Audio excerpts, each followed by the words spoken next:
اہمیت ہوتی ہے. بنگالیوں نے کیوں اردو کو ریجیکٹ کیا؟ وہاں بہاری جو آئے تھے ان کی زبان اردو تھی.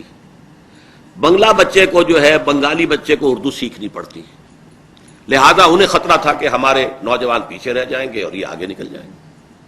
یہی معاملہ سندھ میں تھا. وہاں اردو سپیکنگ آئے ہیں مہاجرین، ظاہر بات ہے کہ وہاں ایک معاشی دوڑ تو ہر جگہ لگی ہی ہوتی ہے. سندھیوں نے کہا کہ اگر اردو ہوئی تو یہ لوگ تو آگے نکل جائیں گے، ہم پیچھے رہ جائیں گے. تو حقائق کو دیکھنا چاہیے تھا، اور اس میں چونکہ پازیٹو مشورہ آیا. آغا خان جیسا شخص، ظاہر بات ہے مسلم لیگ کے پلرز میں سے وہ شخص بھی رہا تھا، اور مسلم یونیورسٹی علی گڑھ کا جو ہے وہ وائس چانسلر رہا تھا، تو اس کے حوالے سے یہ کہ اس کی بات قابل غور تھی کہ آپ رابطے کی زبان جو ہے وہ عربی کر دیجئے اور 20 سال کے اندر اندر ہو جائے گا. آج ہندوستان میں کیا رابطے کی زبان انگریزی ہے، باقی ہر سٹیٹ کی اپنی زبان ہے. تامل ناڈو کی اپنی زبان ہے، اسی میں ان کی سارے پروونشل آفیسز، پروونشل اسمبلی اور سب معاملہ تامل زبان میں ہوگا. ہاں مرکز کے ساتھ رابطہ جو ہے وہ جو ہے وہ انگریزی میں ہوگا. ہندی انہوں نے بھی نہیں مانی، اور یہی وجہ تھی کہ ساؤتھ انڈیا کا جو وہ تھے لوگ، وہ کہتے تھے کہ یہ تو ہندی آئی تو نارتھ انڈیا ہمارے اوپر ڈومینیٹ کر جائے گا. تو ان چیزوں کو میں سمجھتا ہوں غلطی ہوئی ہے، ہم سے اس کو تسلیم کرنا چاہیے. اردو تو کہنے کو ہے تو نہیں، حقیقت میں ہم نے انگریزی رکھی ہوئی ہے قومی زبان. بہرحال وہ تو وقت گزر گیا. اب بھی اگر ہم سوچیں ان چیزوں کے اوپر، لیکن اصل مسئلہ یہی ہے کہ یہ ساری قوتیں کیوں ابھری ہیں کہ جو اصل ہمیں یونیفائنگ فورس اسلام کی تھی، اس کی طرف ہماری پیش رفت فیصلہ کن انداز میں نہیں ہو سکی.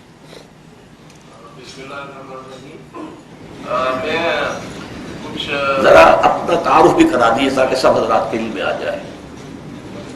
میرا نام رشید احمد خان ہے، میں شعبہ سیاسیات پنجاب یونیورسٹی سے تعلق ہے میرا. میں پہلے تو یہ ڈاکٹر صاحب کا بہت احترام کے ساتھ شکریہ ادا کرتا ہوں کہ انہوں نے ہمیں انلائٹن کیا. تحریک پاکستان، مقصد پاکستان اور سیاست پاکستان کے مختلف پہلوؤں کے بارے میں، اور یقیناً مجھے اس بات کا اعتراف ہے کہ جتنی گہرائی کے ساتھ اور جتنے لاجک کے ساتھ انہوں نے مسائل کا انالیسس کیا ہے، وہ واقعی ہمارے لیے بہت ایک سورس آف انسپریشن ہے. میں صرف قائد اعظم کی اس تقریر کے حوالے سے بات کروں گا جو انہوں نے 11 اگست کو، جس کو پڑھ کر اور جس کا حوالہ ڈاکٹر صاحب نے کیا ہے، اور حقیقت میں وہی آج کا سینٹرل مرکزی موضوع ہے. اس تقریر کے بارے میں 2-3 باتیں غور طلب ہیں. پہلی بات یہ ہے کہ یہ تقریر 11 اگست 1947 کو ہوئی، پاکستان کے باقاعدہ رسمی اعلان کے 3-4 دن پہلے.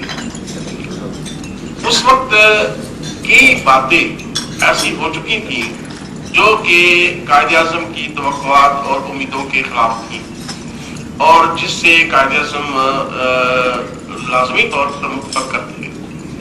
پہلی بات یہ کہ پارٹیشن پلان جو ہندوستان کا تھا، اس میں پنجاب کی تقسیم یعنی مسلم لیگ کے منشور میں یا قائد اعظم کی توقع اور امید کے پلان کے خلاف تھی. بنگال کی تقسیم کی بھی وہ پاکستان کے آئیڈیا کے مطابق نہیں تھی. اور دوسری اہم بات یہ تھی کہ یہ نظر آ رہا تھا کہ پاکستان بننے کے بعد جو غیر مسلم اقلیتیں ہیں، خاص طور پر ہندو، سکھ اور عیسائی، وہ بڑی تعداد میں ہجرت کر کے ہندوستان میں چلے جائیں گے. قائد اعظم یہ نہیں چاہتے تھے کہ آبادی کا اتنا بڑا انخلا یکلک ہو جائے اور ایک خلا پیدا ہو. وہ چاہتے تھے کہ پاکستان میں تمام غیر مسلم، خواہ وہ ہندو ہیں یا دوسرے لوگ ہیں، وہ رہیں اور پاکستان کی تعمیر اور ترقی میں حصہ دیں. آپ کو یاد ہوگا کہ انہیں پہلی آئین ساز اسمبلی کی صدارت کے لیے ایک ہندو کا نام تجویز کیا. اور یہ ساری باتیں ان کی تقریر بھی، ان کے الفاظ بھی، ان کا واحد مقصد یہ تھا کہ پاکستان میں جو غیر مسلم اقلیتیں رہ جائیں گی ان کو تسلی دی جائے، ان کو اطمینان دلایا جائے، اور انہیں اس قابل کیا جائے کہ وہ پاکستان میں رہیں اور پاکستان کی تعمیر اور ترقی میں پوری طرح حصہ لیں. یہ ان کی غرض و غائب تھی. دوسری بات جو میں عرض کرنا چاہتا ہوں کہ یہ جو بحث سے شروع ہو جاتی ہے کہ کیا قائد اعظم سیکولر تھے، یہ اس کا قصور ان افراد پہ نہیں، الزام ان عناصر پہ نہیں ڈالا جا سکتا جنہیں عام طور پر سیکولر کہا جاتا ہے، یا جو جنہیں سیکولر کا نام دے کر بدنام کیا جاتا ہے۔ اصل میں یہ ریئیکشن ہے کہ کچھ عرصے سے جو اسلام کی تشریح، توجیہ اور جو تصور پیش کیا جاتا ہے پاکستان میں کیا جا رہا ہے، وہ قائد اعظم کے تصور اسلام سے متصادم ہے۔ قائد اعظم کا جو تصور اسلام کا بہت وسیع تھا، اور ہمارے ہاں کچھ لوگوں نے اسلام کو بڑی تنگ نظری سے پیش کیا ہے۔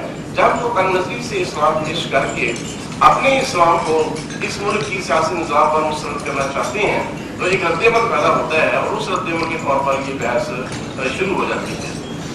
ڈاکٹر صاحب نے بالکل صحیح فرمایا ہے کہ قائد اعظم علامہ اقبال سے متاثر تھے۔ علامہ اقبال سے متاثر ہونے کی وجہ یہ تھی کہ علامہ اقبال اجتہاد میں یقین رکھتے تھے، اور قائد اعظم اس وجہ سے ان سے متاثر تھے کہ علامہ اقبال کا تصور جو اسلام کے بارے میں تھا وہ بہت وسیع تھا، وہ ایک ملا کے تصور سے مختلف تھا، اور اس وجہ سے وہ علامہ اقبال کو اپنا قائد یا تصور کرتے تھے۔ تو ہمیں میرے خیال میں جو یہ ساری بحث ہے اس کو اس پرسپیکٹو سے دیکھنا چاہیے کہ اسلام کا جو تصور قائد اعظم کے سامنے تھا وہ تصور نہیں تھا جو عام طور پر تنگ نظر ملا یا دوسرے لوگ لیتے ہیں۔ میں یہاں پر میں صرف ایک واقعہ کا ذکر کرنا چاہتا ہوں۔ ہیکٹر کولیتھو نے جو سوانح عمری لکھی ہے قائد اعظم کی، اس میں ایک واقعہ کا ذکر ہے کہ کیا میں پاکستان کے فوراً بعد قائد اعظم کراچی کے قریب ایک مقام پر گئے، وہاں قائد اعظم کو دیکھ کر بہت سے لوگ جمع ہو گئے اور انہوں نے قائد اعظم کے حق میں نعرے لگانے شروع کر دیے۔ تو اس مجمع میں سے کسی نے یہ نعرہ بھی لگا دیا کہ مولانا قائد اعظم زندہ باد۔ اس پر قائد اعظم نے فوراً ریئیکٹ کیا اور انہوں نے کہا کہ اسٹاپ اٹ، آپ you are political leader not your religious leader. تو اس کا ان کا مقصد یہ تھا کہ بھائی جو مذہبی قیادت ہے وہ اور ہے، جو سیاسی قیادت ہے وہ اور ہے۔ تو اس لحاظ سے میں سمجھتا ہوں، لیکن انہوں نے یہ کہا کہ میں سیاسی لیڈر ہوں، اس کا یہ ہرگز مقصد نہیں تھا کہ سیاسی لیڈر جو ہے وہ مذہب کے خلاف ہوتا ہے۔ شکریہ۔ میں درخواست کروں گا محترم حضرات سے کہ وہ رائے ذہن کرتے وقت تقریر نہ کریں، بلکہ مختصر اور اختصار کے ساتھ پریشن سوال اصل میں تو پیش نظر تھا۔ خیر دیکھیے، میں تو جس پوائنٹ کو پیش کرنا چاہتا ہوں وہ میں نے تصور ابھی آپ کے سامنے نہیں رکھا۔ قائد اعظم علامہ اقبال کا تصور اسلام اور عام ہمارے مذہبی شخص کا تصور اسلام، وہ اسلام ہی کی دو اصل میں ایسپیکٹس ہیں، ایک میں عبادات کا اور ظواہر کا اور قوانین کی زیادہ اہمیت ہے، دوسرے میں سوشل جسٹس کا، عدل کا، انصاف کا، لیکن اسلام ان دونوں کے مجموعے سے بنتا ہے۔ تو اگر قائد اعظم کی خلافت راستہ کا لفظ استعمال کر رہے ہیں اور علامہ اقبال کے ہاں سے میں نے ان کے تجزیے میں بتا دیا خلافت راستہ، تو گویا کہ وہ تو ہمارے نزدیک جو ہے وہ متفق علیہ اور اس کی طرف ہمیں پیشرفت کرنی چاہیے۔ جی بسم اللہ الرحمن الرحیم۔ مجھے محمد حسین نصاری کہتے ہیں۔ ڈاکٹر صاحب میں رسم عرض نہیں کر رہا بلکہ میرے دل کی آواز ہے کہ آپ نے زیر بحث موضوع کو جس تفصیل کے ساتھ متبرانہ انداز میں آپ نے اس کا تجزیہ کیا ہے وہ لائق تحسین ہے۔ ایک بات جو خاص طور پر مجھے اسٹرائک کی علامہ اقبال اور قائد اعظم کے بارے میں وہ یہ کہ علامہ اقبال علیہ الرحمہ کا سب سے بڑا احسان اس قوم پر یہ تھا کہ انہوں نے تحریک پاکستان کے میدان نمبر کے میدان ڈھونڈ نکالا اور پھر ان سے منگوا لیا۔ یہ جو مذہب شناسی تھی یہ بہت بڑا احسان تھا، اور قائد اعظم کا سب سے بڑا احسان یہ کہ کوئی بھی قیمت نہ لگا سکا، کوئی انہیں ہٹا نہیں سکا۔ جو سوال میں آپ کی خدمت کرنا چاہتا ہوں وہ یہ ہے جناب کہ یہ جو ذمہ داری ہم پر عائد ہے استحکام پاکستان کے لیے محنت کرنے کی، وہ تو یوں نظر آتا ہے کہ تب اس میں کوئی کامیابی ہوگی جب تمام دینی جماعتیں ایک پلیٹ فارم پر جمع ہو کر یہ کوشش کریں۔ عرض یہ ہے آخر کیا وجہ ہے کہ ہماری دینی جماعتیں کیوں اکٹھی نہیں ہوتی ہیں، اس کی وجہ کیا؟ میرے نزدیک اس کی بھی اصل وجہ وہی ہے کہ سیاست میں انتخابات کے میدان میں جائیں گے تو لازماً ہر ایک کو اپنی کرسیاں، اپنی سیٹیں، اپنے مفادات جو ہیں وہ سامنے ہوں گے، یہ اس کا لازمی